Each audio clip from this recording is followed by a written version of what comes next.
Okay, I solved it. So, apologies for being a bit late. My name's Dr. Gill and I'm here to give you my 10-minute live. And I couldn't get in because my Mac wasn't playing games. So I'm in here through my iPhone. Oh my goodness me. Have you ever had a pivotal moment in your life, a life-defining moment? Well, one of the things I wanted to talk to you today about was just one of those things, the life-defining moment. And it happened on November the 1st, 2012. So that's nearly, it's a long time ago, 13 years ago. And I ended up sitting opposite this little lady with a blue uniform, with grey hair and little glasses that she looked over the top out for me, over the top.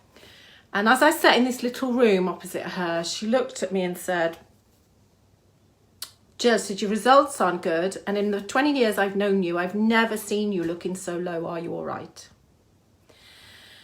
And I just burst into tears because apart from anything else, it was the first time in a long time that somebody had asked me, was I all right?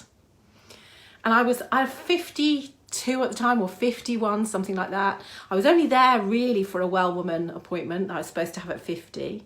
But it'd take me a whole year to make the appointment because, of course, I was too busy. And when I look back now, that whole appointment was such an amazing moment because not only did she point out to me that I had all sorts of things wrong with me, like my blood pressure was up and my cholesterol was up. I was about 2 stone overweight. I was suffering with anxiety and I'd had the odd panic attack by then. My joints were aching. I had hot flushes. I was certainly depressed.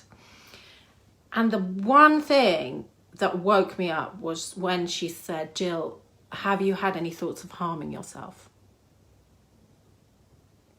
And I just couldn't believe she was asking me that question. And it was the thing that changed my life in a light beat. For the better, I have to say, because from that moment, my life became about looking after myself, my health, the health of my family, and then subsequently the health of all my clients and all those people that now listen to me, have watched me on my TV shows, listen to me through my podcasts, because over the years I've realised that there are many, many women who are in the same position as I was on that day. And let me explain why. Because I saw the nurse that morning. She made me an emergency appointment with the doctor in the afternoon. And at no point did either of them mention the menopause. I was 51 at the time. I'd actually had a hysterectomy at 45. Now, the average age for most women to go through the menopause is 51. And I now realise, that all these years later, that so many women in all the groups that I'm in the groups, the ladies that are in my group that listen to my podcasts and make comments, or the ladies that I give talks to and workshops to, is I hear the same thing over and over and over again. Women go with these random symptoms, some of which are obvious, but some of which are more obscure. And, I've got, I think, probably 40 listed on my website, radiantmenopause.com. I've probably had about 38 of them, so I consider myself a bit of an expert. But there are weird things that have happened over the years since then, like developing tinnitus and, you don't absorb you get gastric reflux, or you don't sleep as well, or your hair starts to fall out, or, a whole range of things. And I still see many, many women who have been to their doctors, and to be honest with you, it's not necessarily a physical thing that sends them. It's very often an emotional thing that is the last straw, why they end up at their GP. And the majority of these women are still being prescribed antidepressants straight off the bat without even the menopause being considered. Now we have to change that. Half the women in the world are affected by this very natural and normal process, just like we are affected by puberty. And so one of the things that I want to do, and I am doing, is raising awareness of how you can empower yourself, how you can engage with all of the modern kind of knowledge that's out there, so that when you go to see your GP, you're armed and dangerous. So you can't be fobbed off. Now, here's the thing.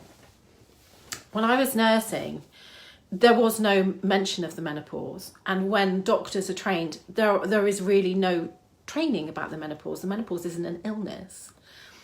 And so unless you are lucky to get a GP that is interested in menopausal issues, they've got, I hold my hand up here. I'm not saying that the doctors are bad, far from it, but they've got so much other stuff that they have to learn and maybe that they're interested in, is that in a way, even though it's a disgrace that they are not looking after half of the population, unless you can find somebody that is a menopause specialist, you're likely to be fobbed off with the same kind of excuses or the same ignorance about it.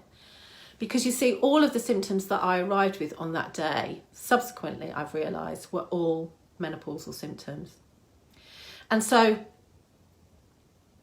my podcast, which is called Radiant Menopause, what I do is I bring in all of these experts and all of these other women with experiences to be able to help you to understand the stages of the menopause. So, for example, so many women go to their doctors at 42 and are told you're too young. That's not true. Or you're through it all and therefore you don't need to do anything about it. Also not true. You can't have HRT because you've got this gene in your family, you've got cancer in your family. Also not true most of the time. You can't have HRT for more than 5 years. Also not true.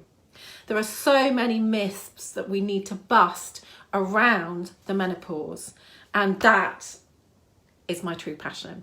I love to be interviewed as well to talk about all the issues around the menopause and this wonderful stage in life where, you're stepping into being the wise woman. We want to celebrate you. This is why it's called Radiant Menopause, because you can feel radiant after you've gone through the last day of your period, which is what menopause is, menstruation, last day.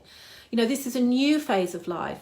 We're now living much longer. So we might be living a third, maybe up to half of our lives post-menopausally. And so one of my big passions is, what do we do post-menopausally to look after our health too? Because we don't want it just to go downhill. We want to be elevated and we want to be able to enjoy this very special time in our lives. So I hope you've enjoyed my little talk. And if you want to connect with me and talk to me, then you can, radiantmenopause.com. I have a Facebook group called Radiant Menopause, and I have a Radiant Menopause chat group, which is a private group which you can ask to come into, because that's where you can ask all the down and dirty questions without your family and your friends knowing all about it. Thanks for having me, and I hope to see you again soon.